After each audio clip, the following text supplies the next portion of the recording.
In the winter of 1379, a woman named Eleanor stood alone in a stone cell deep beneath a castle in northern France, listening to the sound of masons working above her. She had been 23 years old when they brought her here 6 days ago. She had been a nobleman's wife, educated, refined, accused of something she swore she had never done. For 6 days she had heard the sounds of construction, hammering, scraping, the voices of men working. On the 7th day, the sounds stopped. The door to her cell opened, and the masons entered, carrying buckets of mortar and stones. Eleanor asked them what they were doing. They would not answer. They began building a wall across the opening of her cell, sealing her inside. Eleanor screamed. She begged them to stop. She pleaded to speak to someone, anyone, to explain that this was a mistake, that she was innocent. The masons worked in silence, laying stone upon stone, mixing mortar, building the wall higher. As the wall rose to chest height, Eleanor could still see out into the corridor. She saw the castle steward watching from a distance. She called to him, reminded him that she had known him since childhood, begged him to stop this. He turned and walked away. The wall continued to rise. When it reached Eleanor's shoulders, she realized what was happening. They were sealing her in. They were burying her alive in this cell beneath the castle. She would die here, in the darkness, slowly, alone, and no one would stop it, because her husband had accused her of adultery. And in medieval Europe, a husband's word was law. But before I tell you what happened to Eleanor in that sealed cell, before I tell you whether she survived or how long she lasted, before I reveal the full horror of what medieval society did to women accused of adultery, I need to tell you about other women whose fates were just as terrible, whose stories reveal a system of punishment so brutal that it's almost impossible to believe it happened in Christian Europe. Because what happened to Eleanor was not unique. It was one method among dozens that medieval courts and communities used to destroy women accused of betraying their husbands. And by the end of this video, when I tell you what ultimately happened to Eleanor in that cell, you will understand that medieval Europe's treatment of accused adulteresses was worse than execution, worse than torture, worse than anything most people can imagine. This is the story of the most horrific punishments for cheating wives in medieval Europe. And I need you to understand from the beginning that everything I describe is documented in historical records, in court documents, in church archives, in chronicles written by medieval people themselves. These are not legends or exaggerations. These are real punishments that happened to real women, recorded by the very societies that carried them out. If you want to understand how entire civilizations can normalize systematic violence against women, how accusations become weapons more deadly than swords, how gender-based terror can be woven into the fabric of law and custom, then you need to watch this entire video. Subscribe to this channel right now because we're about to go deep into one of the darkest chapters of human history. Hit that subscribe button and tell me in the comments where you are watching from. Now, let me tell you about Marjorie, because her story shows you how these punishments actually worked in practice, and because what happened to her will help you understand what was waiting for Eleanor in that sealed cell. In the spring of 1342, a woman named Marjorie stood in the village square of a small town in Yorkshire, England, while the blacksmith heated an iron rod in his forge until it glowed orange-red with heat. Marjorie was 31 years old, married for 14 years to a wool merchant named Thomas, who traveled frequently for business. She had been accused of adultery with a young baker named William. The evidence was circumstantial at best, almost laughably thin. A neighbor had claimed to have seen William entering Marjorie's home while Thomas was away on one of his business trips. Another neighbor said she had heard laughter coming from inside the house. That was it. That was the entire case against Marjorie. A man entered her home during daylight hours, possibly to deliver bread. Someone heard laughter. From this, an entire community concluded that Marjorie was an adulteress who deserved punishment. Marjorie had not been allowed to defend herself in any meaningful way. She had not been permitted to speak at the trial held by the local Lord's Court. Her accuser was her husband himself. And under medieval law throughout most of Europe, a husband's testimony about his wife's behavior carried absolute weight. His word was truth. His interpretation of events was reality. Thomas had found out about William's visits through neighborhood gossip that had reached him while he was conducting business in another town. A fellow merchant had mentioned, with smirking sympathy, that people back home were talking about Thomas's wife entertaining the baker while Thomas was away. Thomas had not witnessed any impropriety himself. He had no evidence beyond the gossip, but the damage to his honor, the public humiliation of being potentially cuckolded, the whispers and knowing looks from other men, these demanded action. His reputation as a man depended entirely on his ability to control his wife, to ensure her absolute fidelity, to punish her publicly and severely if she strayed, or even if she appeared to stray. In medieval society, a man who could not control his wife was not a man at all. He was a cuckold, a figure of mockery and contempt, someone who had failed at the most basic duty of manhood. And in medieval Europe, a husband's word was law. But before I tell you what happened to Eleanor in that sealed cell, before I tell you whether she survived or how long she lasted, before I reveal the full horror of what medieval society did to women accused of adultery, I need to tell you about other women whose fates were just as terrible, whose stories reveal a system of punishment so brutal that it's almost impossible to believe it happened in Christian Europe. Because what happened to Eleanor was not unique. It was one method among dozens that medieval courts and communities used to destroy women accused of betraying their husbands. And by the end of this video, when I tell you what ultimately happened to Eleanor in that sealed cell, you will understand that medieval Europe's treatment of accused adulteresses was worse than execution, worse than torture, worse than anything most people can imagine. This is the story of the most horrific punishments for cheating wives in medieval Europe. And I need you to understand from the beginning that everything I describe is documented in historical records, in court documents, in church archives, in chronicles written by medieval people themselves. These are not legends or exaggerations. These are real punishments that happened to real women, recorded by the very societies that carried them out.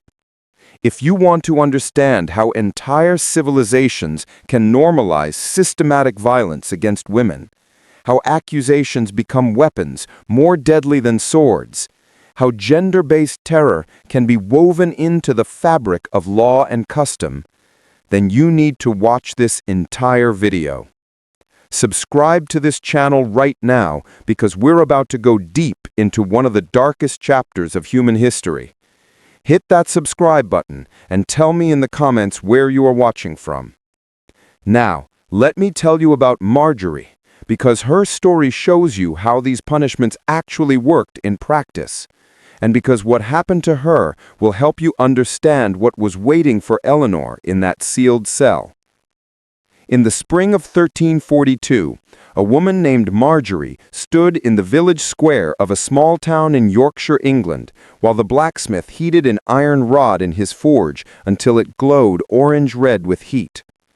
Marjorie was 31 years old, married for 14 years to a wool merchant named Thomas, who traveled frequently for business. She had been accused of adultery with a young baker named William. The evidence was circumstantial at best, almost laughably thin. A neighbor had claimed to have seen William entering Marjorie's home while Thomas was away on one of his business trips. Another neighbor said she had heard laughter coming from inside the house. That was it. That was the entire case against Marjorie. A man entered her home during daylight hours, possibly to deliver bread. Someone heard laughter. From this, an entire community concluded that Marjorie was an adulteress who deserved punishment. Marjorie had not been allowed to defend herself in any meaningful way. She had not been permitted to speak at the trial held by the local Lord's court. Her accuser was her husband, Thomas himself, and under medieval law throughout most of Europe, a husband's testimony about his wife's behavior carried absolute weight. His word was truth. His interpretation of events was reality. Thomas had found out about William's visits through neighborhood gossip that had reached him while he was conducting business in another town. A fellow merchant had mentioned with smirking sympathy that people back home were talking about Thomas's wife entertaining the baker while Thomas was away.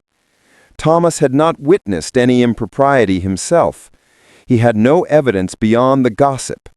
But the damage to his honor, the public humiliation of being potentially cuckolded, the whispers and knowing looks from other men, these demanded action. His reputation as a man depended entirely on his ability to control his wife, to ensure her absolute fidelity, to punish her publicly and severely if she strayed or even if she appeared to stray. In medieval society, a man who could not control his wife was not a man at all. He was a cuckold, a figure of mockery and contempt, someone who had failed at the most basic duty of manhood. Now Marjorie stood with her hands bound behind her back while the entire village gathered to watch her punishment. The gathering was not optional. The Lord's bailiff had gone through the village that morning announcing that all residents were required to attend the punishment of the adulteress Marjorie, wife of Thomas the wool merchant. Attendance was mandatory because these punishments were not just about punishing the individual, they were about teaching the entire community a lesson, about reinforcing social order, about showing every wife what would happen if she stepped out of line, and showing every husband that the law supported his absolute authority. The blacksmith removed the glowing iron from the forge, holding it carefully with heavy tongs. It was a simple rod, about 6 inches long and an inch wide, with a flat end that had been carefully shaped into the letter A for adulteress. The shaping had been done the previous day while Marjorie sat in a cell beneath the manor house, listening to the sound of metal being hammered and knowing that iron was being prepared to mark her flesh permanently. Marjorie could feel the heat radiating from the metal as the blacksmith approached her, the rod glowing bright orange, waves of heat distorting the air around it. She tried to back away, an instinctive recoil from the approaching agony, but 2 men stepped forward and grabbed her arms, holding her firmly in place. One of them was her own cousin, a man she had known her entire life, but his face showed no sympathy, no doubt, only a grim determination to do his duty as a member of the community enforcing justice. The blacksmith positioned himself directly in front of Marjorie. He looked into her eyes for just a moment. Was that pity, apology, or simply the cold efficiency of a craftsman about to perform a task? Then pressed the glowing iron against Marjorie's left cheek. The sizzle of burning flesh was audible across the entire square, a sound like meat being seared on a hot pan, sharp and stomach-turning. Marjorie screamed, a sound of such pure, undiluted agony that it seemed to come from somewhere deeper than her throat, torn from her very soul. The scream echoed off the buildings surrounding the square, bouncing back and forth, filling the air with the sound of her suffering. The smell of burning flesh and hair filled the air, acrid and nauseating, making several people in the crowd turn away or cover their noses. But most watched with grim fascination, their faces showing a mixture of righteous satisfaction, vicarious horror, and perhaps relief that they were standing in the crowd, rather than being held at the center of it. The blacksmith held the iron in place for several seconds that must have felt like hours to Marjorie, ensuring the brand would be deep enough to scar permanently, clear enough to be read easily, marking her forever as an adulteress. When he finally removed the iron, Marjorie collapsed to her knees, her legs no longer able to support her weight. She sobbed and gasped, her hands still bound behind her back so she could not even touch her face or try to ease the burning pain. The letter A was burned into her left cheek, about 2 inches high, the flesh charred black in the center, with red blistering skin around it. Blood mixed with clear fluid oozed from the wound. Everyone who saw her for the rest of her life would know immediately what she had done or what she had been accused of doing. She would never be able to hide her shame. She would never be able to start over somewhere else where people did not know her history. The brand announced her disgrace to anyone who looked at her face. But the branding was only the beginning of Marjorie's punishment. And this is crucial to understand about medieval justice for accused adulteresses. The punishment was never just one thing. It was always multiple, always public, always designed to destroy the woman physically, socially, economically, and psychologically. The goal was not simply to punish the specific act of adultery, which in Marjorie's case had never even been proven to have occurred, but to utterly annihilate the woman as a person, to make her an example so terrifying that every other woman in the community would be paralyzed with fear at the mere thought of stepping out of line. After the branding, Marjorie was barely conscious from pain and shock. The agony radiating from her cheek was so intense that it seemed to fill her entire head, making it difficult to think or see or process what was happening around her.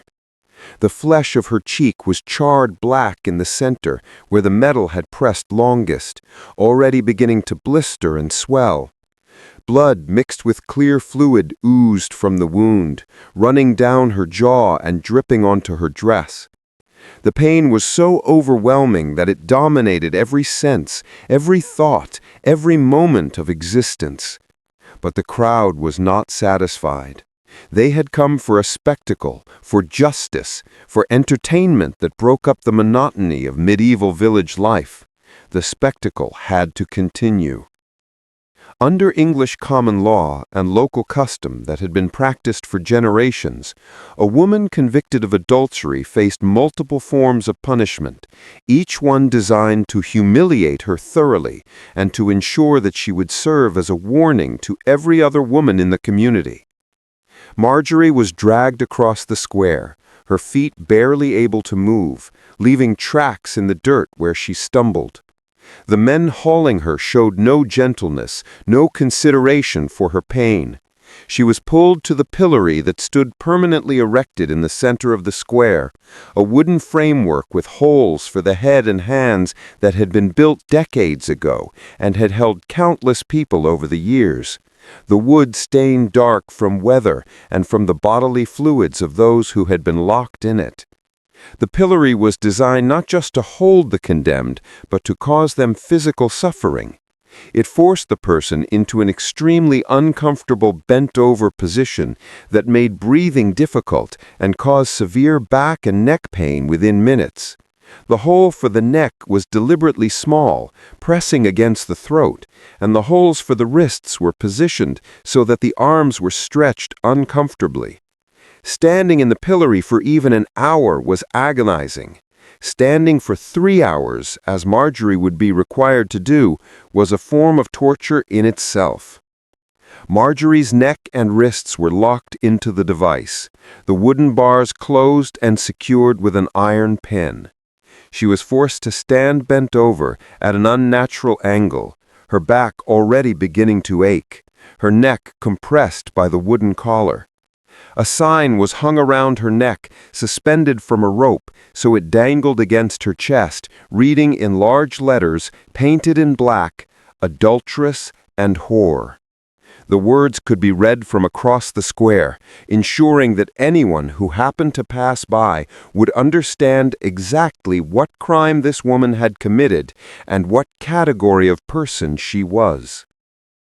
Then the real humiliation began. The part that would be seared into Marjorie's memory forever, the part that would destroy something essential in her, even if her body survived. In medieval Europe, public punishment was participatory. The crowd was not just supposed to watch passively, like modern observers at a criminal proceeding. They were expected to join in actively, to add their own expressions of moral outrage to the official punishment, to demonstrate their own virtue and their own adherence to community values by attacking the condemned. The cabbage hit Marjorie in the face, spattering across the fresh brand on her cheek and making her scream again from the renewed agony. The impact drove bits of rotten vegetable into the burn wound, contaminating it with bacteria that would cause a severe infection within hours. Then came a barrage of refuse, as if Marjorie's scream had been a signal that opened the floodgates. Spoiled eggs that had been saved specifically for this purpose. The contents rotten and sulfurous, breaking against her head and running down her face and into her hair. Rotten tomatoes that exploded on impact, covering her in red pulp. The contents of chamber pots thrown from close range by people who aimed carefully to ensure the waste splashed across her face and body. Mud mixed with horse manure scooped from the streets where horses and oxmen had been driven. Small stones, not large enough to cause serious injury, the authorities did not want to kill her after all, but large enough to hurt when they struck her head and shoulders, opening small cuts that bled down her neck.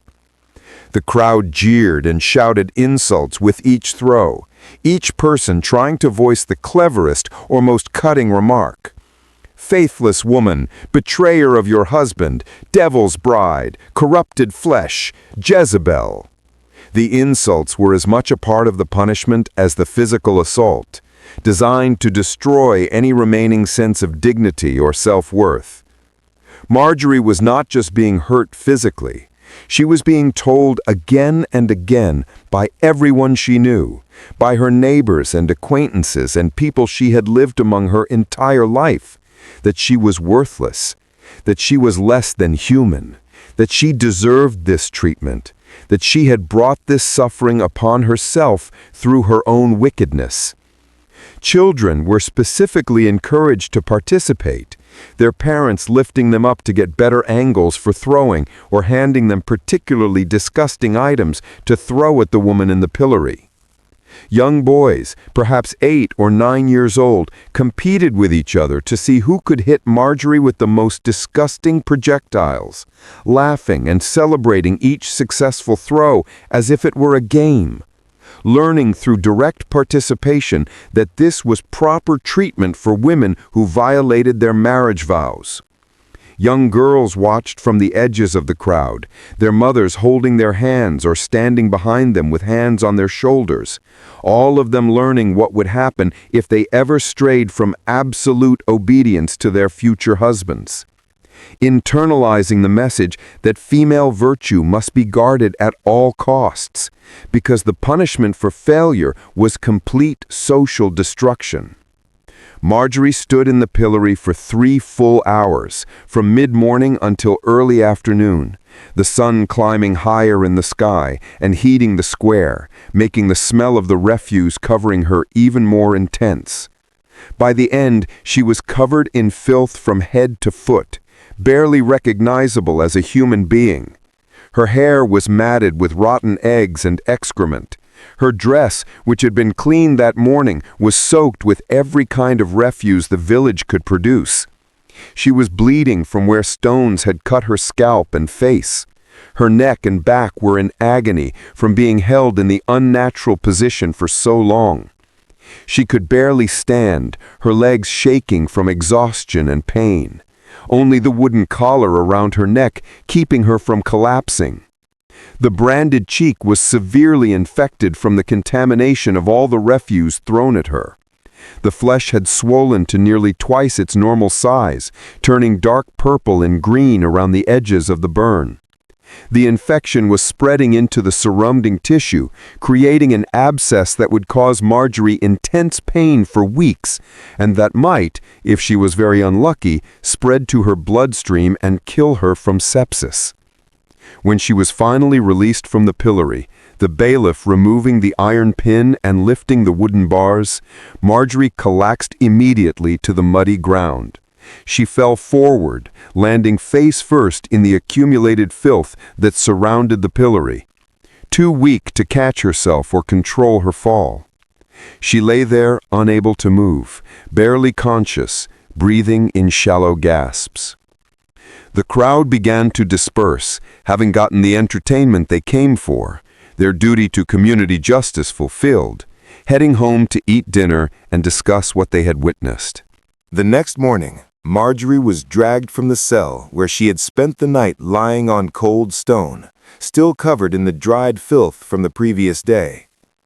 The wound on her face swollen and hot with infection, her entire body aching from the abuse it had endured.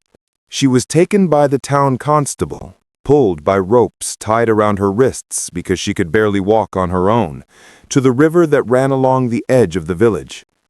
A crowd was already gathering there, word having spread that the adulteress was to undergo the ducking, the traditional water punishment for women who had strayed from virtue.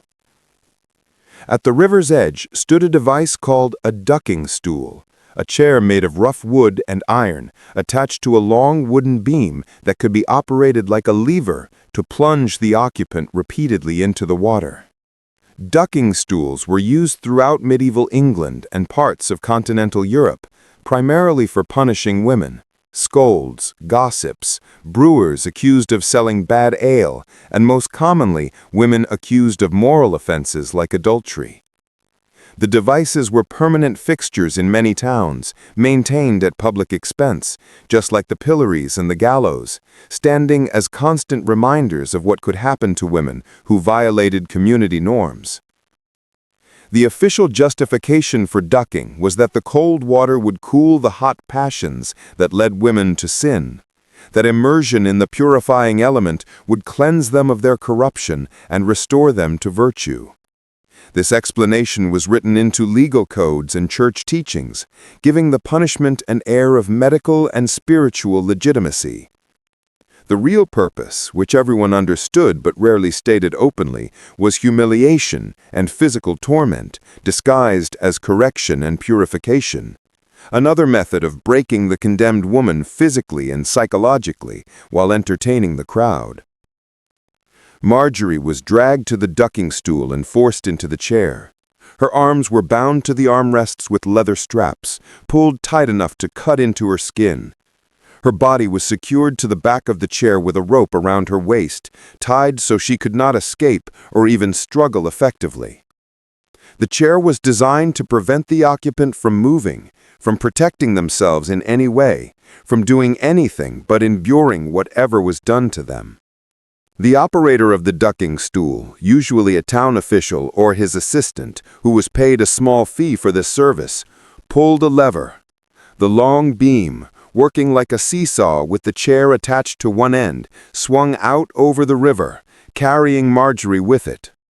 She had just enough time to draw breath and realize what was about to happen before the operator released the lever and the chair plunged down into the water.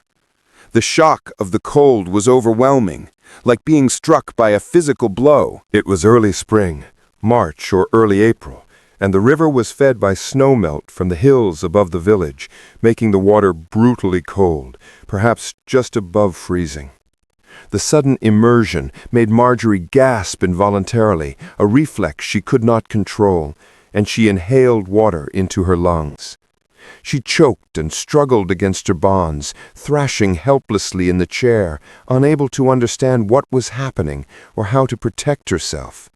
Her lungs burned, her vision darkened at the edges. She was certain she was drowning, that this was how she would die, trapped underwater in this chair, that they had decided to execute her after all. Just as her consciousness was beginning to fade, just as she was on the verge of passing out from lack of oxygen, the operator pulled the lever again, and the beam raised her out of the water. Marjorie broke the surface, coughing and gasping, water streaming from her hair and clothes, her body shaking violently from the cold. She vomited up the water she had inhaled, choking and retching, her throat raw, her chest heaving as she tried to draw breath. But she was given only seconds to catch her breath, just enough time for the crowd to see her face, to see her terror and suffering, before the operator released the lever, and she plunged underwater again, and again, and again.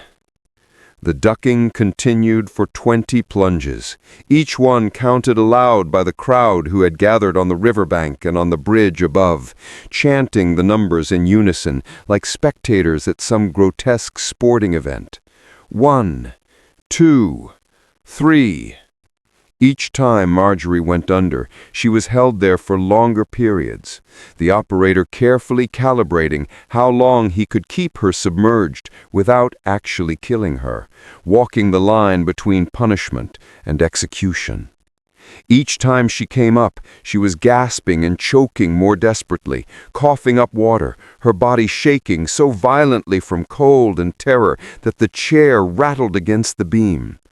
By the 10th ducking, Marjorie was no longer struggling. She hung limp in the chair between immersions, barely conscious, water pouring from her mouth and nose, with each raising, her head lolling forward. Her lips had turned blue from cold. Her skin had taken on a grayish cast. She looked more like a corpse than a living person. By the 15th ducking, she was no longer making any sound when she came up from the water, just gasping weakly and shaking. Her eyes were unfocused, rolled back in her head. Some of the crowd began to murmur that perhaps this was enough, that perhaps they were going to kill her, that perhaps the punishment was going too far. But the operator continued, following the sentence that had been pronounced, the traditional 20 duckings for an adulteress. By the 20th and final ducking, Marjorie appeared more dead than alive. Her skin was blue from cold and lack of oxygen. Her breathing was shallow and labored, barely perceptible. The violent shaking had stopped, replaced by occasional twitches that might have been voluntary movement or might have been death spasms. She was pulled from the stool and laid on the riverbank like a piece of discarded clothing, water pouring from her lungs as she was positioned on her side by rough hands that cared nothing for her comfort. The constable kicked her roughly in the ribs to see if she was still alive. She moaned weakly, a sound more animal than human, confirming that she had survived. This was considered a successful punishment, severe enough to be memorable, to provide a spectacle, to satisfy the community's demand for justice, but not fatal. Dead women could not serve as ongoing examples of what happened to adulteresses. Dead women could not walk through the village with their brands visible, reminding everyone of the consequences of straying. Marjorie needed to survive, so she could continue to be punished every day by her very existence. The infection in Marjorie's branded cheek had worsened dramatically from immersion in the contaminated river water. Medieval rivers were open sewers where all the waste of human civilization accumulated. They were filled with human and animal waste, with the chemicals and byproducts from leather workers who treated hides in tanning pits that drained into the river, with blood and offal from butchers who slaughtered animals on the riverbank and threw the waste into the water, with all manner of refuse and contamination. The bacteria-laden water had infected the burn wounds severely, causing the flesh to swell massively, turning it dark purple and green, with streaks of red spreading out across her cheek and jaw that indicated blood poisoning. Marjorie developed a high fever that night, her body's attempt to fight the multiple infections ravaging her system. She spent the next week in bed in a room provided by the church, not out of mercy, but because if she died on the streets, it would create a disposal problem. Delirious and close to death, her body fighting infections on multiple fronts, she survived, but the illness and the damage from the punishments changed her fundamentally. And here's what makes Marjorie's story even more tragic, even more of an indictment of the entire system. William, the baker, when questioned under threat of his own punishment if he was found to have committed adultery with a married woman, testified that he had only delivered bread to Marjorie's home on the days in question. He said he had entered because Marjorie was counting out coins to pay him for previous deliveries, that the interaction had lasted perhaps 5 minutes while he waited for payment, and then left. He testified that nothing improper had occurred, that he had never touched Marjorie, had never spoken to her about anything except bread and payment, that the conversations had been brief and entirely proper. But Once accused by her husband, Marjorie had no effective way to defend herself against the charge. Medieval law in most of Europe operated on assumptions that made defense nearly impossible for accused women. The assumption that a husband's honor was too important to be questioned without overwhelming evidence. The assumption that protecting male reputation was more important than establishing truth. The assumption that it was better to punish a possibly innocent woman than to allow a guilty one to escape, or to embarrass a husband by suggesting his accusation might be false. The assumption that women were naturally deceptive and prone to lying about their own behavior, so their testimony about their innocence could not be trusted. The system was designed to make defense nearly impossible once an accusation was made. In most medieval courts, women could not testify on their own behalf in cases involving their own supposed moral failings. This legal principle, written into law codes throughout Christian Europe, held that a woman's testimony about her own virtue was inherently unreliable because women were believed to be naturally inclined to deception in order to protect themselves. The only testimony that mattered was from the accuser, the husband, and from witnesses who claimed to have seen suspicious behavior. The standard of proof was not beyond reasonable doubt in the modern sense, but simply suspicion based on appearance of impropriety. This meant that a woman could be convicted and brutally punished based solely on having been seen talking to a man who was not her husband, on having smiled at someone, on having been insufficiently modest in her dress or behavior, on having failed to immediately report to her husband every interaction with another male. The system ensured that accusations almost inevitably led to convictions, and that convictions led to devastating punishments. The punishments destroyed not just the woman's body, but her entire social existence.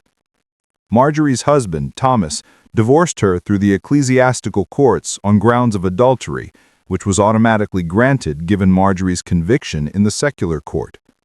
The divorce left Marjorie with no support, no property, and no legal protection. Under medieval law throughout most of Europe, when a marriage was dissolved due to the wife's adultery, the husband kept all marital property. This included not just property the couple had acquired during the marriage, but even the dowry that Marjorie's family had provided when she married, which was supposed to be her security. Thomas took everything: the house, the furnishings, the money, the goods. Marjorie was left literally with nothing except the filthy dress she had been wearing during her punishments. She could not work in any respectable trade. No one would hire a woman branded on the face as an adulteress. The brand was specifically designed to make her unemployable, to ensure she could never rebuild a normal life. She could not work as a servant in any respectable household because her presence would corrupt the moral atmosphere, or so people believed. Morality was thought to be contagious in medieval society, both virtue and vice spreading from person to person through association. A branded adulteress in a household would contaminate the virtue of the other servants, or so the reasoning went.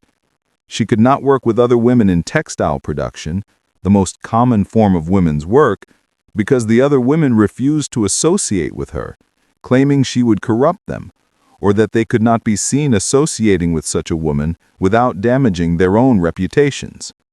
The only work available to her was the most degrading and dangerous, collecting refuse from the streets, cleaning latrines, perhaps selling her body, though even in that profession, her brand made her less desirable than unmarked women. The irony was not lost on anyone, least of all Marjorie herself. She had been branded as a fornicator for allegedly committing adultery. Now, the only way she could survive was to actually become what she had been falsely accused of being. She could not attend church without people whispering and pointing. The priest would not allow her to take communion or to participate in any of the sacraments, marking her as outside the community of Christian souls.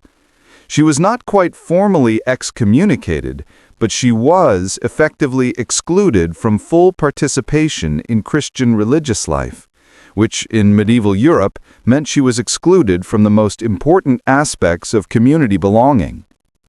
Children would follow her in the streets, chanting "Adulteress, adulteress" in mocking sing-song voices, throwing small stones or mud at her. Adults would spit at her when she passed, or throw things, repeating the violence of her public punishment on a smaller scale every day. She was effectively exiled while remaining physically in the same town, isolated among people she had known her entire life.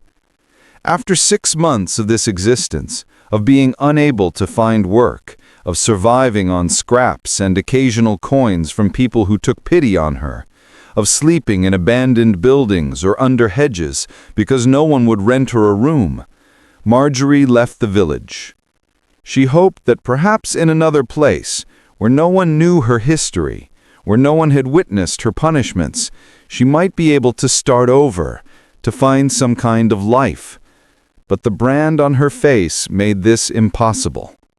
The brand was specifically designed to be permanent, to be immediately recognizable, to announce to anyone who saw it exactly what crime the bearer had committed. In every town and village Marjorie entered, people saw the A burned into her cheek and knew immediately what it meant. The meanings of brands were standardized across much of Europe. A for adulteress, T for thief, H for heretic, and so on. The brands were designed to be a permanent mark that followed the criminal forever, preventing them from escaping their past and starting over. Marjorie was driven away from town after town, sometimes with threats, sometimes with actual violence. In one village, men threw stones at her until she fled. In another, she was dragged before the local magistrate, who ordered her to leave immediately on pain of being whipped.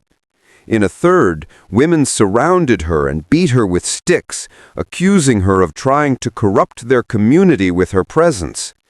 She survived by begging on the roads between settlements, sleeping in ditches or abandoned buildings, eating whatever scraps she could find. She learned to approach people carefully, her head down, her branded cheek turned away, trying to get them to give her something before they saw the mark and understood what she was. Sometimes this worked. Sometimes she could beg a piece of bread or a few coins before people noticed. More often, they saw the brand immediately and drove her away. The chronic illness from her punishments weakened her progressively. The repeated near drownings had caused permanent damage to her lungs, scarring the tissue and reducing her ability to breathe properly. She developed a persistent cough that worsened with each passing month, especially in cold or damp weather. She would cough until she vomited, until blood came up with the phlegm, her body trying desperately to clear lungs that would never fully heal. The infection from the brand had spread through the left side of her face, causing permanent damage to nerves and tissue. She was left with chronic pain that never fully went away, a constant aching and burning sensation in her cheek and jaw. The left side of her face was partially paralyzed, making it difficult to eat or speak clearly. The scarring pulled her mouth into a permanent grimace on that side.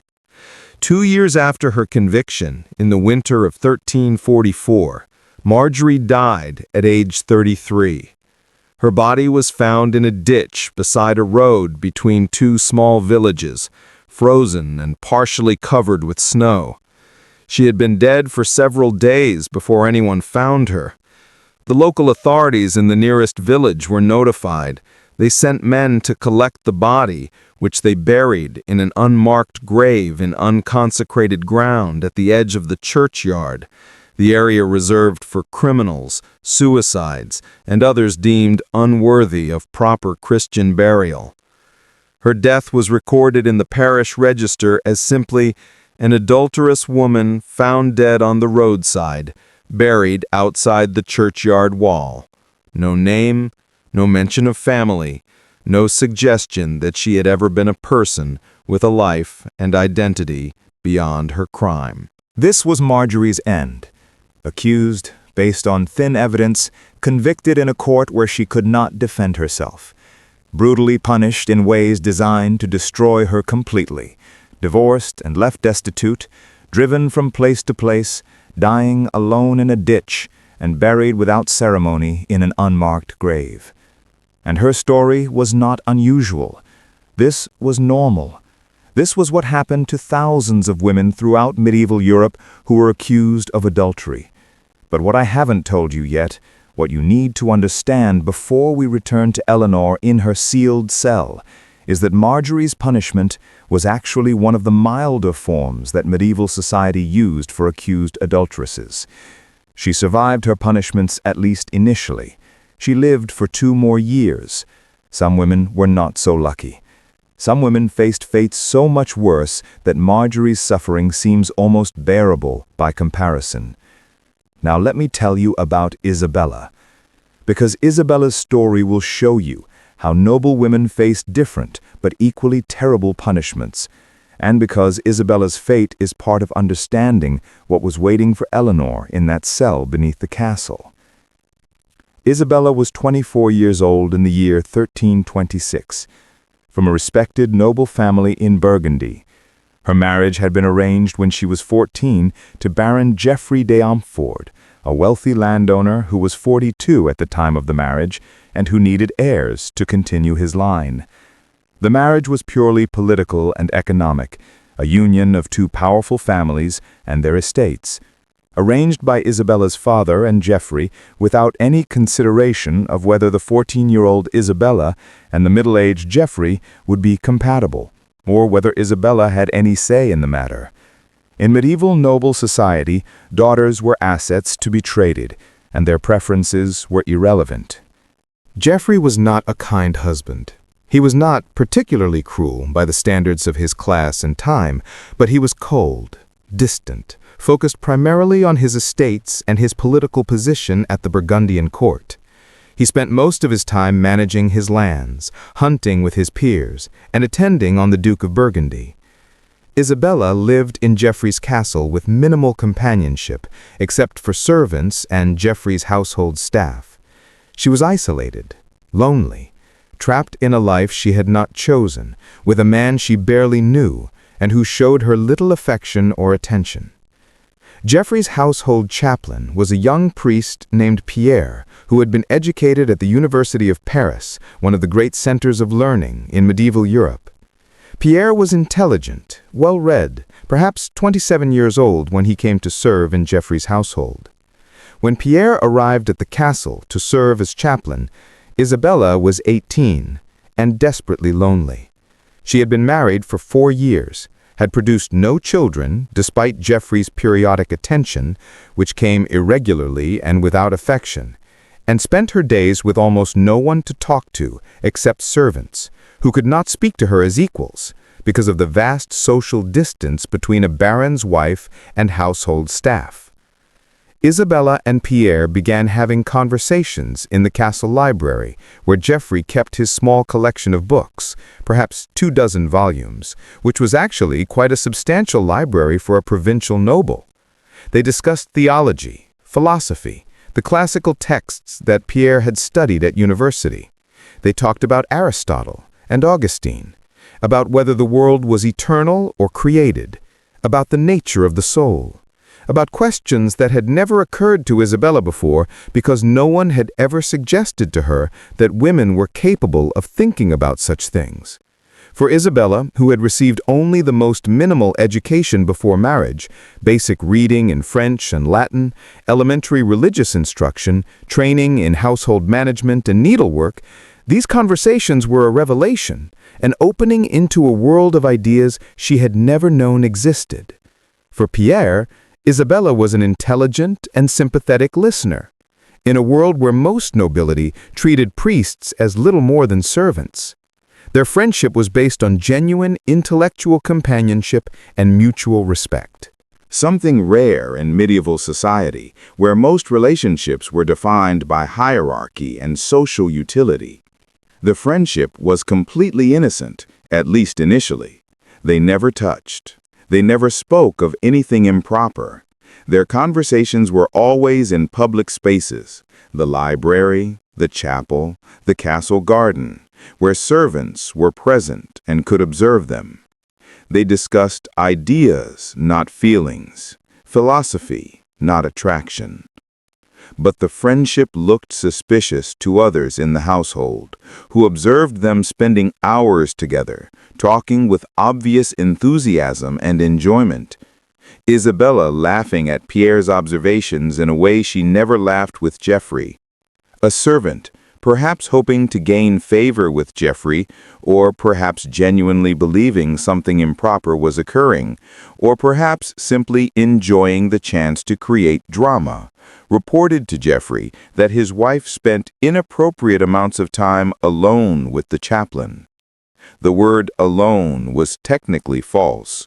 Servants were present, but in the medieval mind, a married woman spending extended time with a man who was not her husband in any context was suspicious.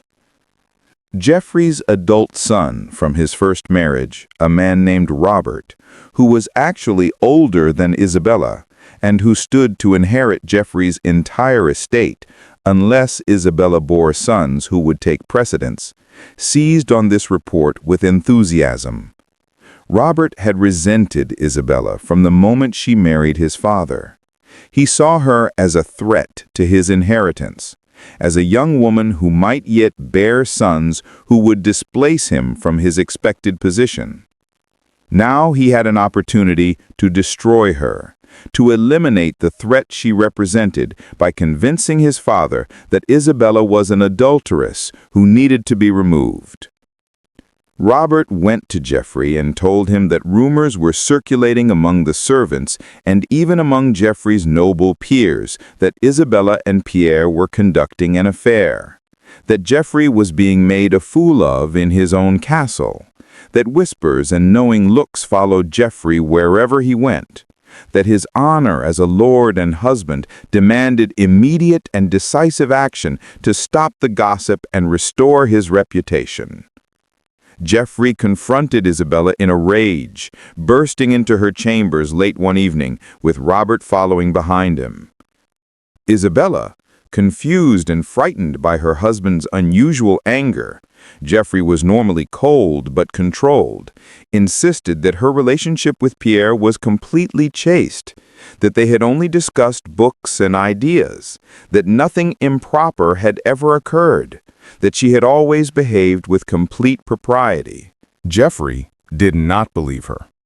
Or perhaps he did believe her, but chose to act as if he did not, because accusing her of adultery served his purposes in multiple ways. It gave him the excuse to get rid of a wife who had failed to produce the heir he wanted after 10 years of marriage. It allowed him to reclaim the substantial dowry Isabella's family had provided, which would revert to Geoffrey if the marriage was dissolved due to Isabella's fault. It demonstrated his authority and decisiveness to his peers, and it protected his honor by showing that he was man enough to control his household and punish an errant wife. But here's where the story reveals how trapped noble women were in medieval society, how they faced different but equally terrible punishments than common women. Geoffrey could not simply brand Isabella or subject her to the brutal public punishments used on women like Marjorie. Isabella's family was too powerful, connected to other noble houses throughout Burgundy and beyond. If Geoffrey openly harmed Isabella in ways that left visible scars or that resulted in her death, it would create a blood feud with her relatives, potentially leading to private war between the families, to raids on each other's estates, to a cycle of violence and revenge that could continue for generations. Medieval nobility had to be careful about how they dealt with each other's family members, because violence against one member of a noble family could trigger obligations of revenge that destroyed the delicate web of alliances and marriages that held noble society together. So Geoffrey chose a different method, one that was legal throughout Christian Europe, religiously sanctioned by the church, and that would permanently remove Isabella from his life while avoiding direct violence that might trigger retaliation from her family. He announced that Isabella would be sent to a convent for spiritual correction and penance. This sounds relatively benign to modern ears, almost gentle, a woman going to live with nuns, to pray and find peace. But the reality was far darker. Isabella was not being given a choice to take vows and become a nun, which would have been a respectable path for a noble woman. She was being forcibly imprisoned in a convent for the rest of her life without her consent, separated from the world against her will, her property and inheritance forfeited to Geoffrey. Her legal existence effectively ended, and the convent chose was not a comfortable establishment for noble daughters, but a harsh penitentiary specifically designed to house women whose families wanted them disappeared. The convent was in a remote area of the Alps, accessible only by difficult mountain paths, isolated from other settlements, a place where women could be locked away and forgotten. It was known throughout the region for its harsh discipline and its strict enclosure, for accepting women sent there for punishment rather than vocation, for asking no questions as long as the family paid the substantial fees required for perpetual imprisonment. Isabella was taken there by armed guards in the middle of the night, roused from her bed without warning, not allowed to gather possessions or say goodbye to anyone. She was placed on a horse and led away from Geoffrey's castle under guard, traveling for weeks through countryside she had never seen, sleeping at night in way stations or rough inns, treated not as a noblewoman but as a prisoner being transported to her place of confinement. Under feudal law throughout Europe, Geoffrey had absolute authority over his wife. She was his property, his to dispose of as he saw fit. The Church, which normally protected women seeking sanctuary in convents and which sometimes intervened in cases of obvious abuse, sided with the husband in cases of accused adultery. The theological reasoning was that adultery was such a serious sin, such a violation of the sacred marriage bond, that wives accused of it forfeited the Church's protection and could be dealt with by their husbands as seemed appropriate. When Isabella arrived at the convent after the long journey, she was immediately processed according to the institution's procedures for unwilling penitents, procedures that had been refined over decades of accepting women sent there against their will. She was stripped of her noble clothing, the fine dresses made of wool and linen, the jewelry, the well-made shoes, all the markers of her status, and dressed in a coarse woolen habit that scratched her skin and provided minimal warmth in the cold mountain climate. Her long hair, which noble women traditionally wore in elaborate styles as a mark of status and femininity, was shaved completely bald as a traditional sign of penance and humiliation. The shaving was not done gently. A rough-handed nun used dull shears to hack away most of the hair, then scraped Isabella's scalp with a blade, nicking the skin in several places so that blood ran down her neck. Isabella wept during the shaving, not from physical pain, but from the violation of having this happen to her, from having her identity as a noble woman quite literally cut away. She was told by the abbess, a woman who had spent 40 years in this convent and who had overseen the imprisonment of dozens of women sent there for similar reasons, that she would spend the rest of her life here in prayer and fasting, atoning for her sin of adultery, even though Isabella continued to insist she had done nothing wrong.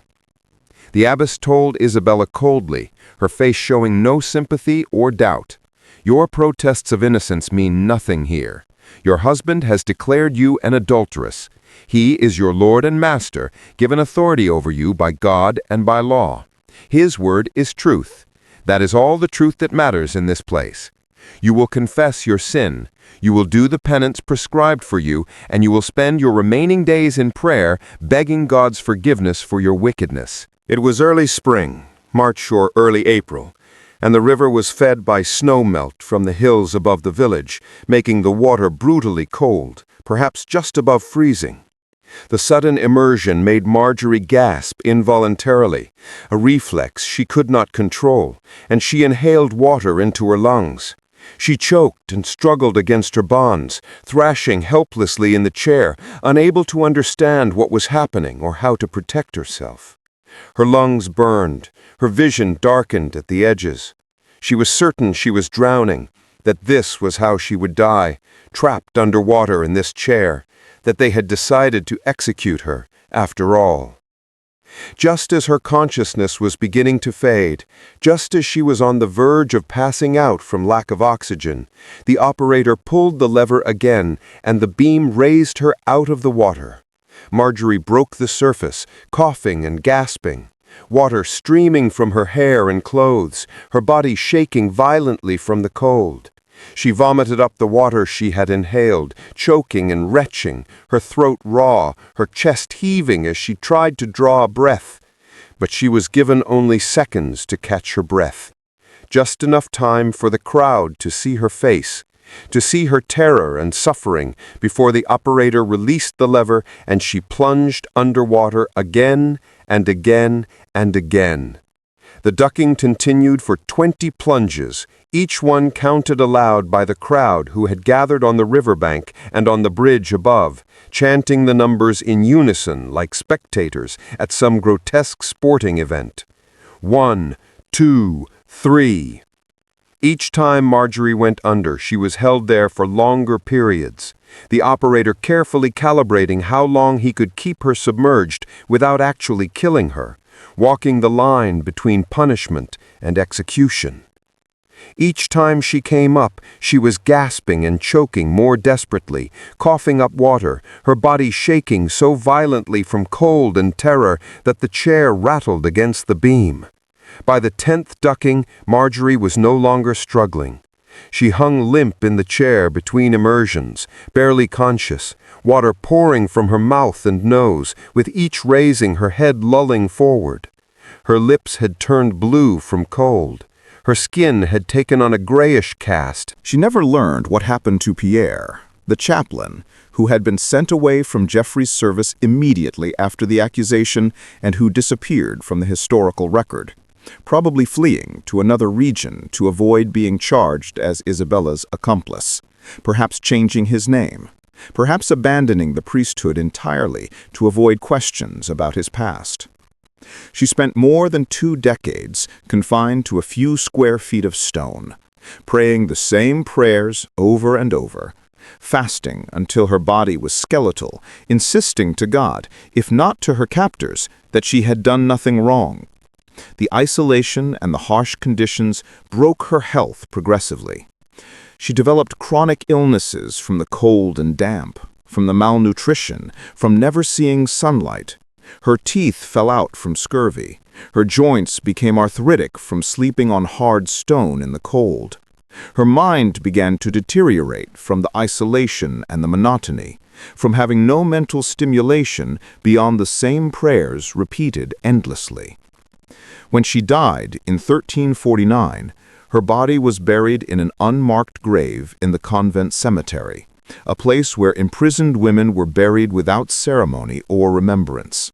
No one notified her family. Jeffrey, who had remarried within 2 years of sending Isabella away, and who had finally gotten the heir he wanted from his second wife, never knew or cared when Isabella died. Isabella's existence was simply erased, as if she had never been born. 23 years for having conversations with a priest in her husband's library. 23 years for laughing at someone else's observations. 23 years for an accusation that was never proven and that was probably entirely false.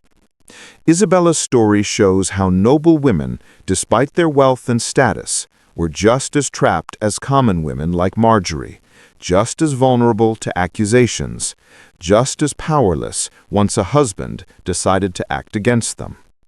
But before Isabella was sent to the convent, there was a trial. And what happened during that trial reveals how thoroughly rigged the system was against accused women.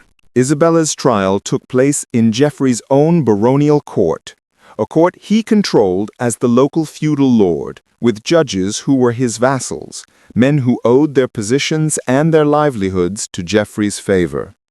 The verdict was never in doubt. The trial was a formality designed to give legal cover to a decision Geoffrey had already made. Isabella was not allowed to speak in her own defense. This was not unusual. In most medieval courts throughout Europe, women were not permitted to testify in their own cases when accused of moral offenses. The legal reasoning was that women were naturally deceptive, that they could not be trusted to tell the truth about their own behavior, that their testimony would inevitably be lies designed to escape punishment. Only male testimony was considered reliable enough to base a verdict on. Geoffrey presented his evidence, such as it was, the testimony of servants who claimed to have seen Isabella and Pierre alone together in the library on multiple occasions. Never mind that alone meant in a room where those same servants were present, where the door was open, where anyone passing could see in. The testimony of Geoffrey's son, Robert, who claimed that Isabella had confessed her affair to him in a moment of weakness, weeping and begging him not to tell his father, a complete fabrication, but one that could not be challenged because Isabella was not allowed to speak. And Robert's testimony as a nobleman carried absolute weight, and Geoffrey's own testimony about his wife's suspicious behavior, her excessive interest in books and learning, her inappropriate familiarity with the chaplain, her failure to show proper wifely obedience and submission, the fact that Geoffrey had paid little attention to Isabella during their marriage, that he had left her isolated and lonely, that he had failed in his own marital duties. None of this was relevant. The only thing that mattered was whether Isabella had given Geoffrey cause to doubt her faithfulness, and his word on that question was final. But Isabella had one option, one slim hope of proving her innocence. She could submit to trial by ordeal, a practice that was still used in many parts of Europe in the early 14th century, even as the Church was beginning to officially discourage it.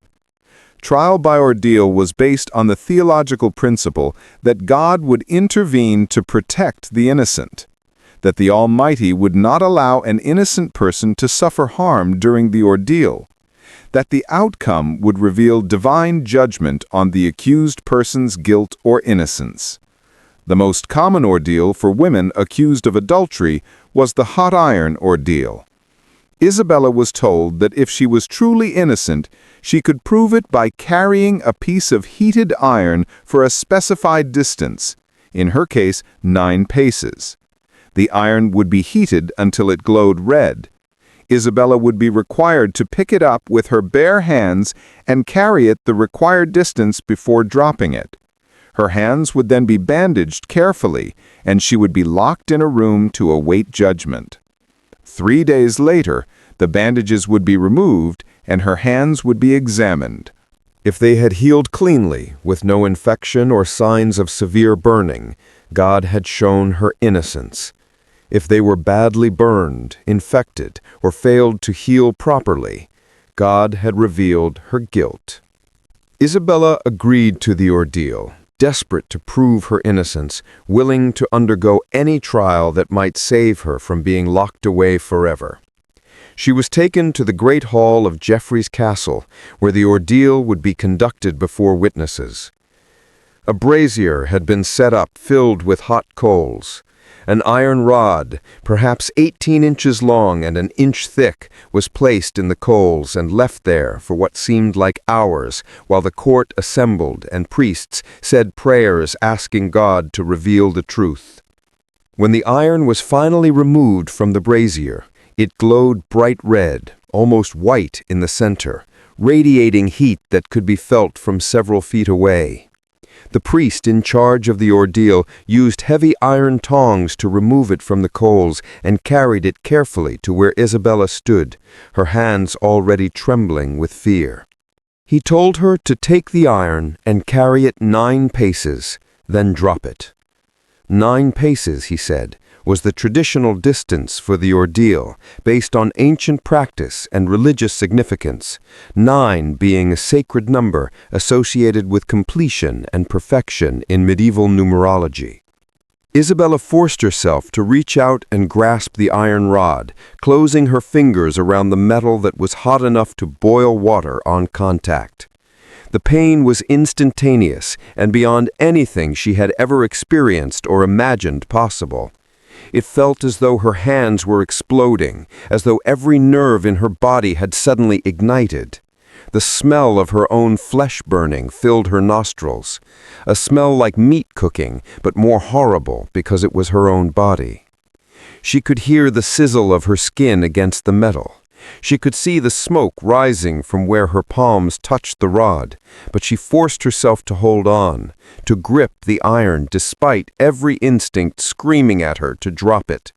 She forced herself to take one step, then another, counting in her head, trying to focus on the numbers rather than the unimaginable pain.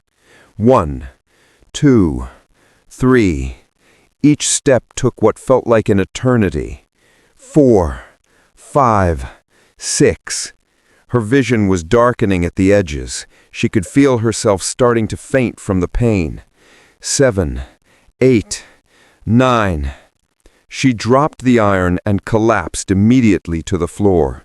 Her hands held out in front of her, shaking violently. The flesh of her palms blackened and blistered, already swelling. The pain was so intense that she could not even scream, could not make any sound beyond small whimpering moans. She looked at her hands and could not recognize them as her own. The flesh was charred, black in places, bright red and already blistering in others. She could see exposed tissue beneath the burned skin. It was impossible to imagine how this level of damage could ever heal.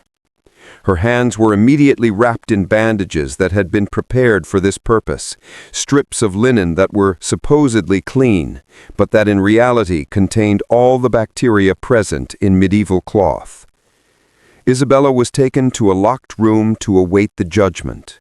For 3 days she lay there in agony, unlike anything she had thought possible. Her hands throbbed with pain that seemed to pulse through her entire body with each heartbeat. The burns swelled until her hands were twice their normal size, the bandages becoming tight and cutting off circulation. She could feel heat radiating from the wounds, could feel the infection spreading through her hands and up her arms. She was given no pain relief beyond occasional cups of wine that did almost nothing to dull the agony. Medieval medicine had little to offer for burns beyond washing them with wine or covering them with various ointments, none of which were effective against the severe burning and inevitable infection. Isabella spent 3 days in a state of constant agony, barely able to sleep, unable to think about anything except the pain in her hands. On the 3rd day, the bandages were removed in front of the assembled court. Everyone gathered to witness the judgment of God, to see what the ordeal had revealed about Isabella's guilt or innocence. The bandages were unwrapped slowly, each layer sticking to the burned flesh and having to be pulled away, causing Isabella to scream with renewed pain each time. When the final layer was removed, her hands were revealed to the court. Isabella's hands were a mass of burned, infected flesh. The skin was blackened and blistered, weeping fluid. The burns showed clear signs of severe infection, red streaks extending up her arms, the flesh around the burns swollen and discolored, a foul smell coming from the wounds. Under the rules of trial by ordeal, as they had been practiced for centuries throughout Christian Europe, this meant God had revealed her guilt. An innocent person's hands would have healed cleanly, would have shown signs of miraculous recovery. The severity of Isabella's burns and the obvious infection proved that she was guilty, that God had refused to protect her because she was an adulteress. Of course, the ordeal was impossible to pass under any circumstances, and this is what makes it so insidious as a tool of the legal system. Holding a red-hot iron for 9 paces would cause severe burns to anyone, regardless of guilt or innocence. The human body does not have any mechanism to protect against such extreme heat. The flesh will burn. The pain will be extreme. And given medieval medical knowledge, which had no understanding of bacteria or antiseptic technique, infection was virtually inevitable. Any burn severe enough to result from holding red-hot iron would become infected within 3 days when bandaged with medieval cloth and given no real treatment. But the ordeal provided religious and legal cover for what was really a predetermined outcome. Geoffrey wanted his wife gone. The trial of ordeal gave him a way to make that happen with the appearance of divine sanction, with God himself appearing to confirm that Isabella was guilty. How could her family object when God himself had revealed her guilt through the ordeal? How could anyone question Geoffrey's decision to punish her when the Almighty had made his judgment clear? Isabella was sent to the convent immediately after the ordeal, before her hands had any chance to heal, while they were still infected and causing her excruciating pain. She made the long journey to the mountains with her hands wrapped in dirty bandages, receiving no medical care, the infection spreading progressively. She spent the first months in the convent in constant agony, as the burn slowly healed over the course of weeks, leaving her hands scarred and partially crippled for the rest of her life. Her fingers healed in curled positions, stiff and difficult to straighten, so that she could barely use her hands for even simple tasks. The scars were thick and ropey, pulling at the skin of her palms and fingers, and the pain never fully went away. For the rest of her 23 years in that cell, her hands ached constantly, especially in cold weather, a permanent reminder of the injustice that had been done to her. Now, let me tell you about Alice, because Alice's story reveals how women of the lower classes faced punishments that were, if anything, more brutal and more public than what noble women like Isabella endured. And Alice's fate will help you understand what was done to women throughout medieval society, from the highest nobility to the lowest peasants. In 1368, a woman named Alice lived in a small village in southern Germany, in a region where local customs regarding punishment for adultery were particularly brutal. Alice was 26 years old, married to a farmer named Hans for 8 years. They had 3 children, 2 daughters, aged 6 and 4, and a son, aged 2. Their life was hard, as life was for all peasant families, but it was manageable. They had a small plot of land that they worked, paying a portion of their harvest to the local lord as rent. They had a modest house, a cow, some chickens. They were not wealthy, but they were surviving, which was all most people could hope for in medieval Europe. Then came the harvest season, when a traveling merchant named Friedrich passed through the village. Friedrich was in his 30s, charming and well-spoken, selling cloth and small luxuries to villagers who had grain or wool to trade after the harvest. He stayed at the village inn for several days while conducting his business with local farmers.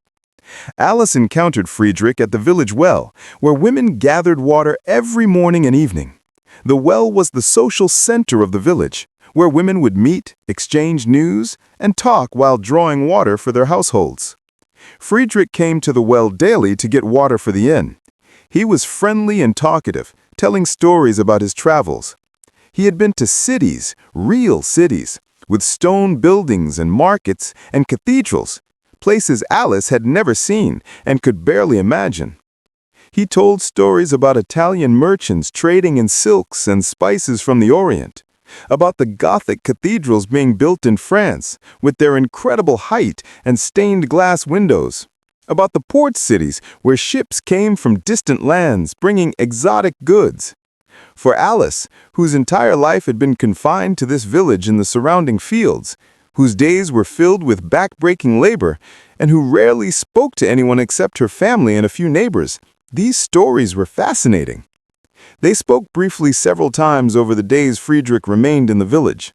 Friedrich was genuinely friendly, enjoying the chance to talk to someone who listened with such interest. Alice laughed at his stories and asked questions, enjoying the brief respite from the grinding hardship of her daily life. Their conversations were completely innocent. They were public, taking place at the village well in full view of anyone passing by. They were brief, lasting perhaps 5 or 10 minutes at most. Other women were always present. Friedrich and Alice never touched, never spoke of anything personal or inappropriate. But they were observed by other villages. And in the close, suspicious world of a medieval village, observations led to interpretations. Interpretations led to gossip. And gossip led to accusations. Women watching from their doorways or passing by on their way to the well noted that Alice seemed to enjoy talking to the merchant too much, that she smiled too much when speaking with him, that she laughed at his stories, that she asked questions about his travels in a way that suggested she was interested in him as more than just a source of news, that she lingered at the well longer than necessary when Friedrich was there, drawing her water slowly, finding reasons to stay and listen.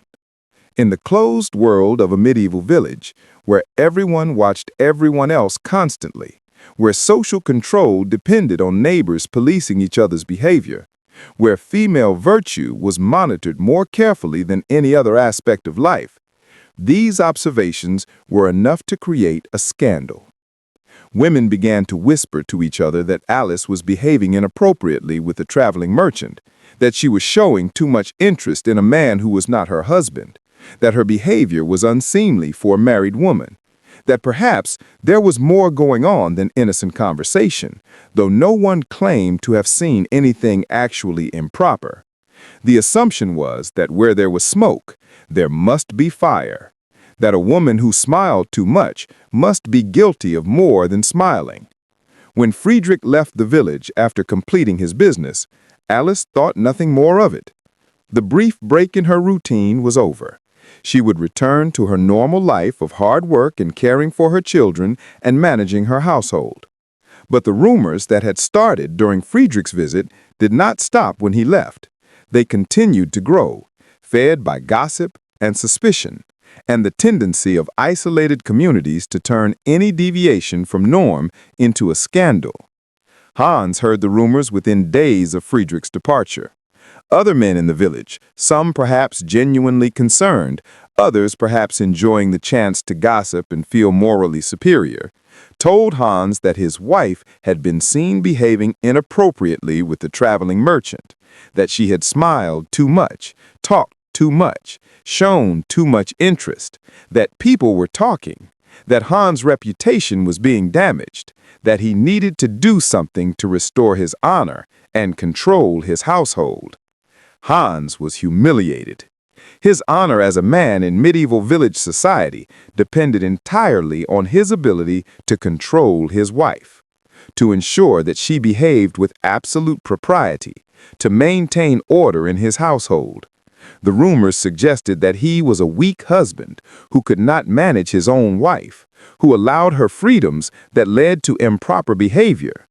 He was becoming a figure of mockery, the man whose wife smiled at traveling merchants. He had to act decisively and publicly to restore his reputation and demonstrate that he was master of his household. Hans went to the village council, an assembly of male landowners who met regularly to settle disputes and to enforce community standards. The council served as the local court for minor matters, operating under customs that had developed over generations. Hans formally accused Alice of adultery with the traveling merchant Friedrich. He demanded that she be punished according to traditional law, to restore his honor, and to warn other women about the consequences of improper behavior. Alice was not present when these charges were brought. She was not informed that her husband had gone to the council. She had no idea that an accusation had been made until men came to her house the next day to drag her before the council. She was given no time to prepare, no opportunity to gather evidence or think about her defense. She was simply taken from her home, her children crying and confused as their mother was hauled away by village men. At the council meeting, Alice tried to defend herself. She insisted that she had only spoken briefly with Friedrich at the village well, that the conversations had been public and innocent, that nothing improper had occurred. She pointed out that she had never been alone with Friedrich, that other women had always been present, that she had only listened to his stories and asked a few questions. She begged the council to speak to the other women who had been at the well and who could confirm that nothing improper had happened. But the council was not interested in her defense. In their view, the evidence against her was overwhelming. Multiple witnesses had seen her talking to Friedrich on multiple occasions. Multiple witnesses testified that she had smiled and laughed with him, that she had shown obvious enjoyment of his company, that her behavior had been inappropriately friendly. This was sufficient for conviction under the customary law of that region and time. The standard was not proof of actual adultery, but simply behavior that could be interpreted as showing interest in another man, because such interest itself was considered a form of betrayal, a violation of the absolute fidelity that wives owed their husbands. The council declared Alice guilty of adultery based on her suspicious behavior, even though there was no evidence of any physical impropriety. No claim that anyone had seen her alone with Friedrich, or touching him, or speaking inappropriately. No witnesses to anything more than public conversations at a village well. The fact that the evidence would not have been sufficient to convict anyone of anything in a modern court was irrelevant. In medieval village justice, the appearance of impropriety was as damnable as actual impropriety, and a woman's friendly behavior toward a man who was not her husband was proof enough of adultery. The council ordered that Alice be subjected to traditional German punishment for adulteresses, a set of rituals that had been practiced in that region for generations. She would be stripped naked, her head shaved completely, and paraded through the village while being whipped. Then she would be mutilated, her left ear cut off, and her forehead branded to mark her permanently so that everyone who saw her would know what she had done.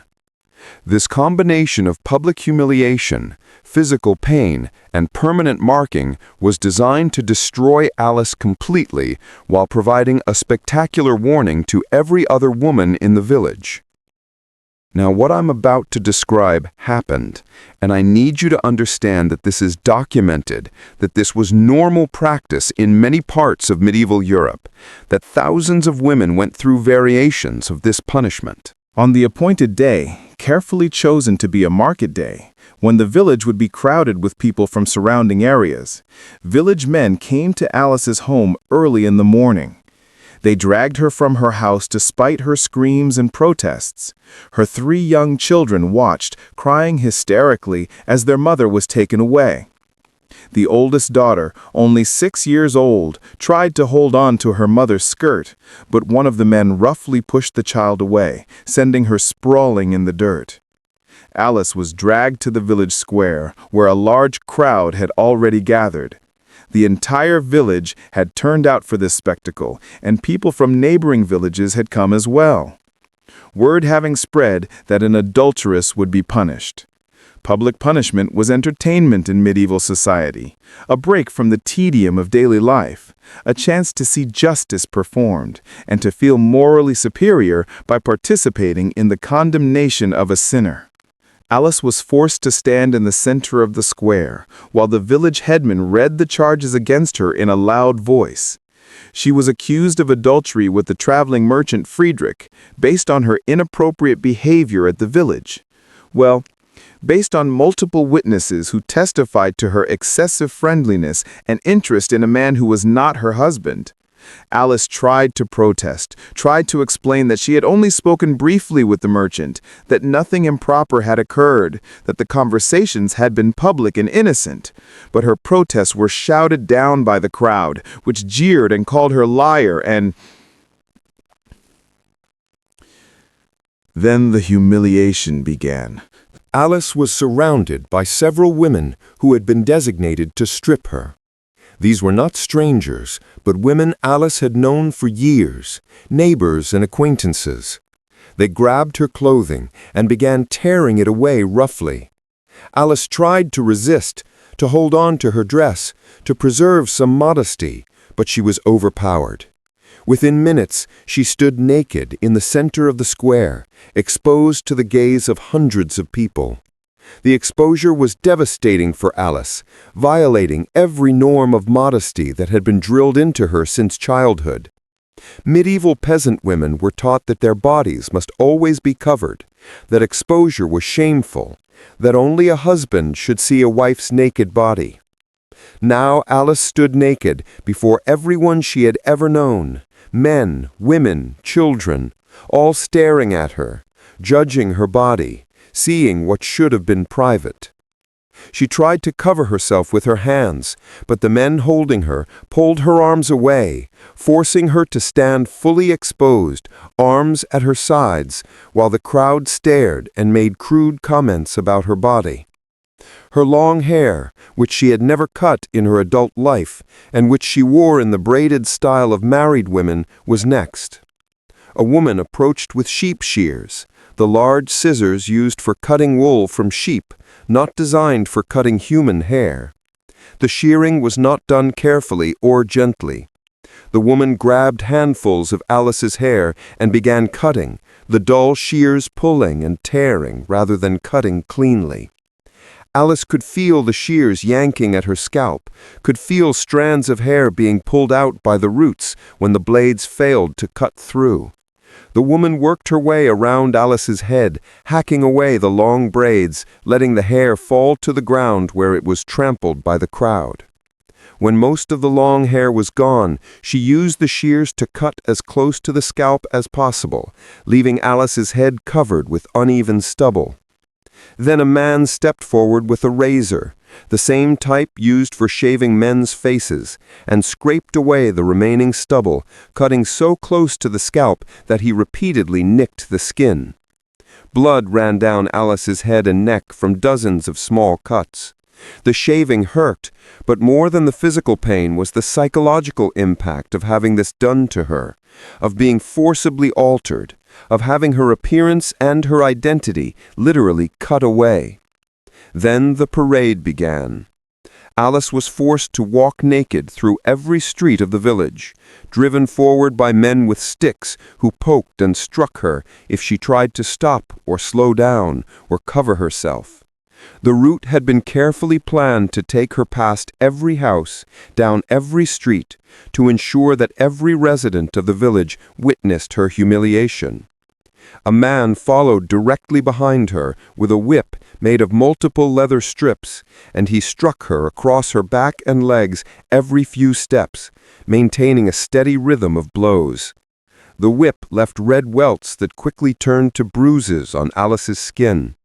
After the first several strikes, the whip began to break the skin, drawing blood that ran down her back and legs. Alice screamed with each blow, unable to maintain any dignity or composure, reduced to an animal-like state of pure suffering. The man wielding the whip showed no mercy, no variation in his rhythm, striking her again and again as she stumbled forward through the village streets. But the whipping was not the only violence Alice faced during the parade. The entire village participated. This was expected, required even.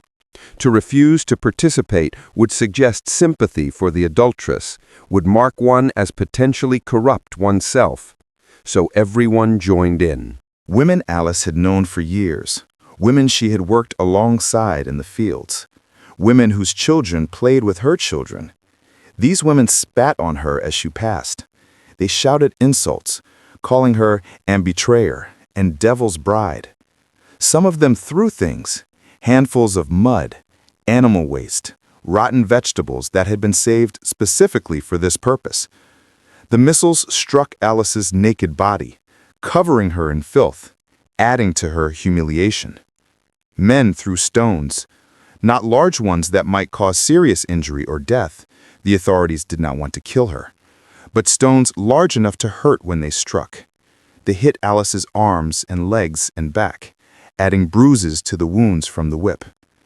Some men made crude jokes about Alice's body, mocking her nakedness, making comments about her physical characteristics that reduced her to an object for their amusement. And the children, Alice's neighbors' children, children who had played with her own children, they participated too. Their parents handed them rotten vegetables to throw or showed them how to gather mud from the streets. The children threw their projectiles and laughed, learning through direct participation that this was appropriate treatment for women who violated community standards, internalizing the lessons about women's place and women's vulnerability that would shape their own behavior for the rest of their lives. The parade lasted for hours. The route wound through the village multiple times to ensure that everyone got multiple opportunities to witness Alice's humiliation and to participate in her punishment.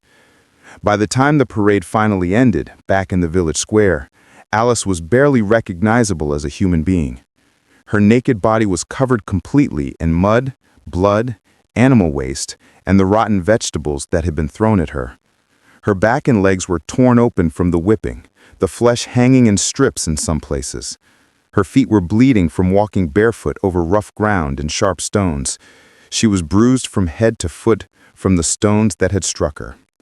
She collapsed in the square, unable to walk any further, her body simply giving up. She lay in the dirt while the crowd continued to mock her, lying in her own blood and the filth that covered her, too exhausted and too broken to move or to care anymore what happened to her. But the punishment was not finished, and what happened next was designed to ensure that, even if Alice somehow survived and recovered, she would never be able to escape what had been done to her. The village blacksmith was summoned, bringing his tools to the square. He had been instructed to carry out the mutilation in front of the assembled crowd, to complete Alice's marking as part of the public spectacle. First, he would cut off Alice's left ear. Then he would brand her forehead with a hot iron shaped like the letter H, for her, the German word for horror. The ear cutting was not done cleanly or mercifully. The blacksmith was not a surgeon or a physician. His tools were not designed for precise cutting of human flesh. He had a knife that he normally used for cutting leather and rope, a blade that was reasonably sharp but not designed for medical procedures. He grabbed Alice's left ear, pulling it away from her head, and began sawing through it with the knife. The cutting was agonizing. The knife blade had to work through skin and cartilage and the complex structure of the ear, and the blacksmith had to saw back and forth because the cartilage was tougher than he expected. Alice screamed and struggled weakly, but she was held down by several men, her head pressed to the ground so she could not move. Blood poured from the wound, running down the side of her head and pooling on the ground beneath her. The blacksmith worked for what felt like an eternity, sawing through the ear until he finally managed to separate it completely from Alice's head. He dropped the severed ear onto the ground, where it was immediately trampled by the crowd, pressing forward to see better. The wound left behind bled profusely, the side of Alice's head covered in blood that kept flowing no matter how she tried to press her hand against it. Then the blacksmith moved to the second part of the mutilation. He had a portable brazier that had been brought to the square for this purpose, filled with hot coals. An iron rod with the letter H shaped at one end had been heating in the coals during the parade and the ear cutting, and now it glowed red-hot, ready for use. The blacksmith pulled the rod from the coals with tongs.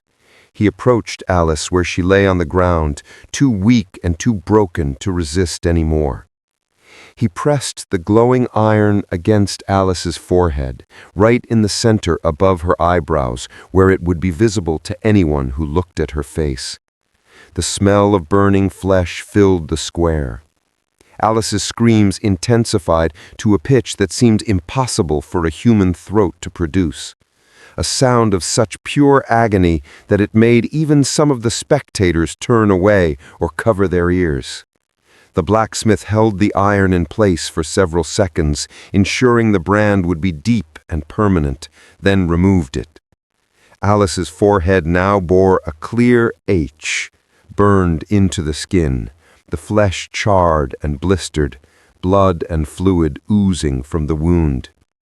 She lost consciousness finally, her body and mind unable to take any more, shutting down to escape the unbearable reality of what was being done to her.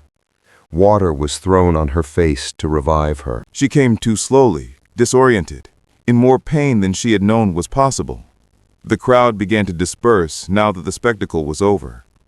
People heading home or to the market, discussing what they had witnessed, commenting on whether the punishment had been appropriate and sufficient, most agreeing that it had been a good lesson for the village's women.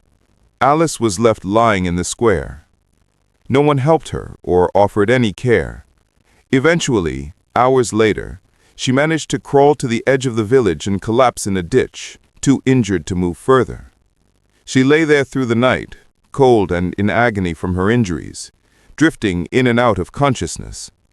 When she finally made her way back to her house the next day, moving slowly, barely able to walk, she found that Hans had already gone. He had taken their 3 children, her daughters and her son, and had left for his brother's farm in another region. He had petitioned the local church court for an annulment of their marriage on grounds of adultery, and the annulment had been granted immediately based on Alice's conviction in the village court. The house had been stripped of everything valuable. Hans had taken his children to start a new life away from the shame of having an adulterous wife, and he wanted no further connection to Alice. Alice was left completely alone. She had lost her husband, her children, her home, everything she had ever had. She was mutilated, unable to work, marked permanently as an adulteress. The brand on her forehead and her missing ear identified her immediately wherever she went, announcing to everyone what she had been convicted of, ensuring that she would never be able to escape or rebuild any kind of normal life. She tried to survive in the village for a few days, but people drove her away, refusing to give her food or shelter, telling her that her presence contaminated their community. She tried to find work in neighboring villages, walking from place to place despite her injuries. But everywhere she went, people saw her mutilations and understood what they meant. Some places she was driven away immediately with threats. Other places people stared and whispered, but no one would hire her or help her. She survived for several months by begging on the roads between settlements, sleeping in barns when she could find them, or under hedges when she could not, eating whatever scraps she could find or steal. But the injuries from her punishment never healed properly. The wound where her ear had been cut away became infected, the infection spreading into her skull, causing terrible headaches and fever. The brand on her forehead became badly infected from contamination and lack of treatment, the flesh around it swelling and turning green. In the winter, weakened by chronic infection and malnutrition, suffering from injuries that had never received any medical care, Alice developed a severe fever. She was found dead in a ditch beside a road between 2 small villages several days later by travelers who reported the body to the nearest town. The local authorities sent men to collect the corpse. She was buried in an unmarked grave in unconsecrated ground at the edge of the cemetery, the area reserved for criminals, beggars, and others deemed unworthy of Christian burial.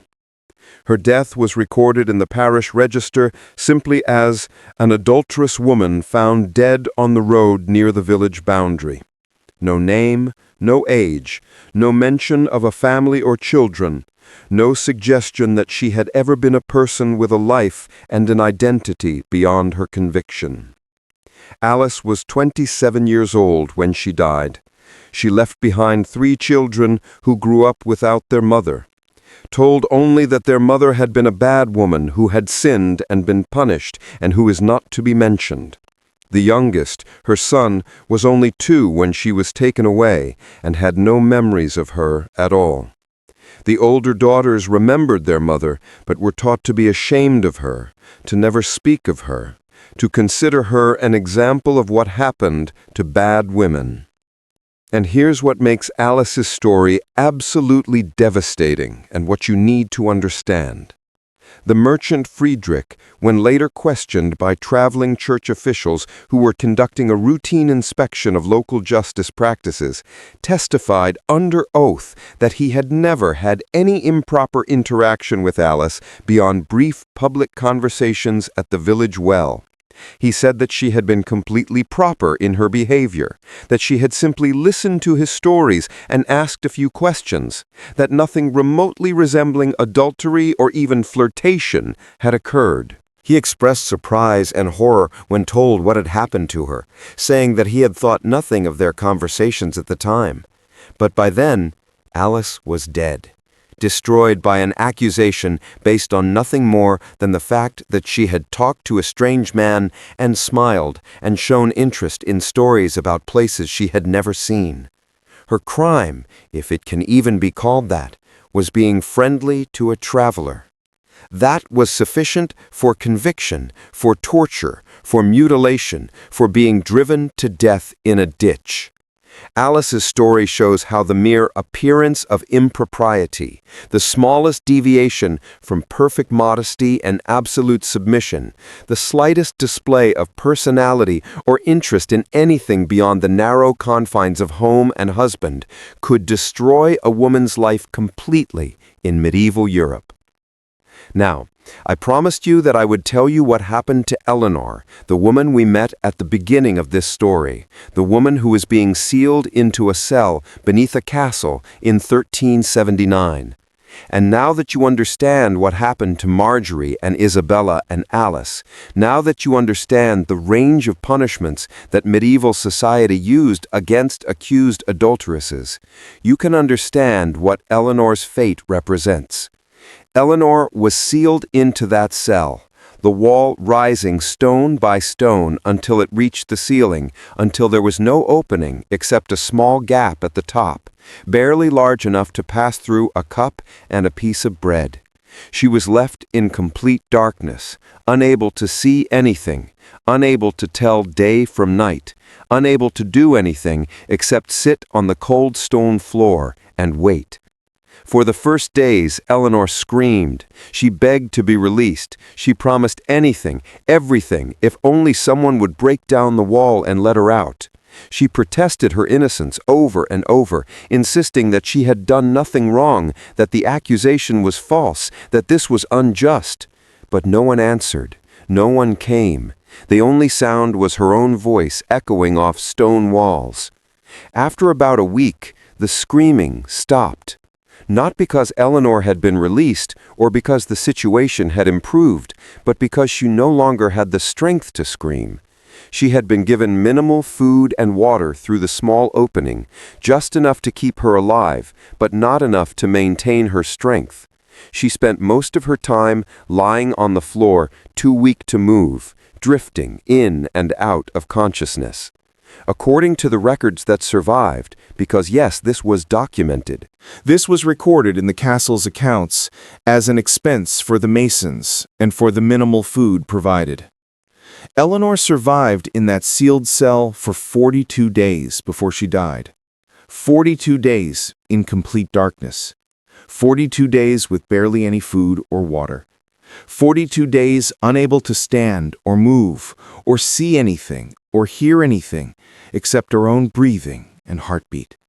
42 days going slowly mad from the isolation and the darkness, and the knowledge that she had been buried alive, and that she would die here, and that no one would help her. When she finally died, the wall was torn down, and her body was removed. She was buried without ceremony in the castle grounds. The cell was sealed permanently.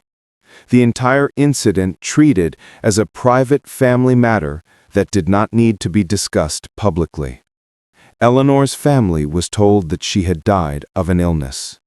They were not told the truth about what had been done to her. Eleanor's crime? She'd been accused by her husband of having an affair with a visiting nobleman. The evidence was that they had been seen talking privately in a castle corridor.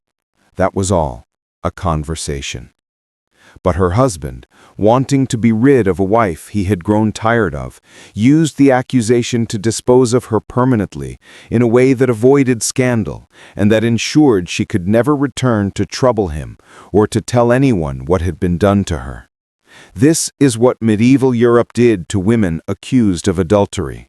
This is what happened when societies organized themselves around absolute male authority, when women were considered property, when honor was valued more than truth or justice or human life.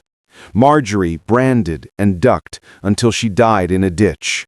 Isabella locked in a convent cell for 23 years. Alice mutilated and driven to death on the roads. Eleanor sealed alive into a stone tomb beneath the castle. And thousands upon thousands of other women whose names we do not know, whose stories were not recorded, who suffered and died under a system designed to destroy them. What do you think about this history? How should we remember these women? And what was done to them? Leave your comments below. And if you believe this history needs to be told, that we need to understand how gender-based violence has been systematically used throughout history to control women, then subscribe to this channel and share this video. Hit that subscribe button right now. The medieval buildings still stand throughout Europe. Tourists visit them every day. But in those squares, women were branded and mutilated. In those convents, women were imprisoned for decades. In those castles, women were sealed into cells and left to die. The stones remember, even if we have forgotten. Remember Marjorie. Remember Isabella. Remember Alice. Remember Eleanor. Remember all the women whose names we do not know. They were people. They suffered. They existed. See you in the next video.